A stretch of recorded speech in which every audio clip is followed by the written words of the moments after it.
As I mentioned, lots of progress and work across the board, investing and deepening our partnership with affiliates, going deeper with our coaches to elevate the experience we can deliver on the floor, continuing to invest in great partnerships, and making sure that sport is an incredible experience.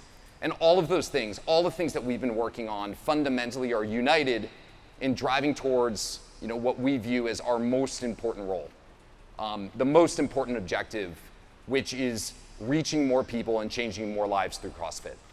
As magical as what we'll see this week is, at the end of the day, what is so transformative about this amazing thing that we are a part of is the impact that it can have on people's lives. And our primary goal is figuring out, for those folks who have not discovered this yet, how do we expose them to it? How do we get them off the couch and into that local affiliate where that life-changing journey can start?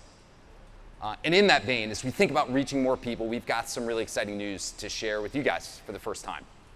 Starting tomorrow, CrossFit Games is back on ESPN.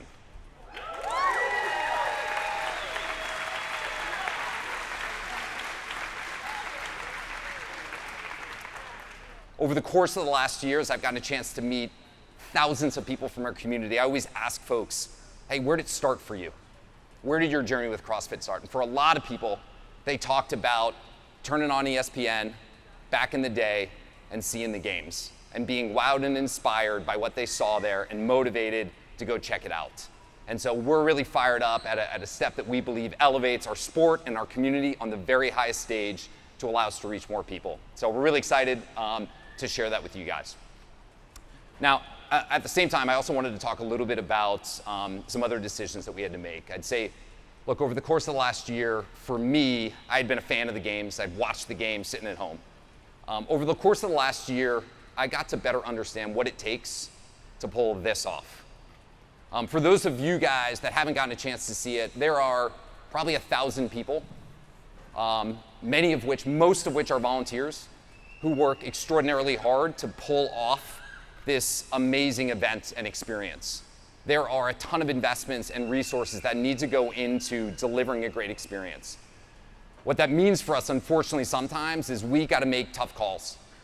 We'd love to be able to do everything. Pragmatically, that's not possible.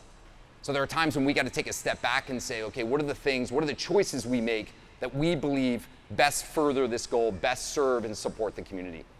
One of those decisions was a decision we made this week about live streaming Adaptive and Masters.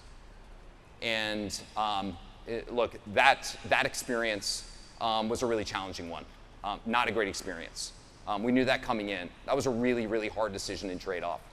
And understand, if you're a family member at home, if you're an affiliate owner who's got an athlete competing, if you're a coach that has helped an athlete prepare, how frustrating that experience must have been for you at home, tuning into that. What made that decision especially hard and challenging for us is that for a lot of people, and as incredible as our elite athletes are, for a lot of folks, the most inspiring stories are the adaptive athletes, the Masters athletes.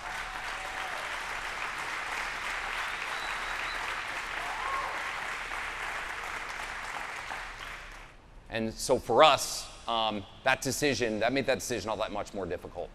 Now, what we want to do is make sure that we do what we can to elevate those stories, to inspire other people. And so what our team has been working on is making sure we capture as much as we can over the last couple days so that we can package and elevate those stories to get them on ESPN, to get them in front of people so people can see and be inspired by those amazing athletes. So our team's been working really hard on that, and we hope to show that over the course of Friday, Saturday, Sunday, tomorrow, Friday, Saturday, Sunday, as those athletes go live on ESPN.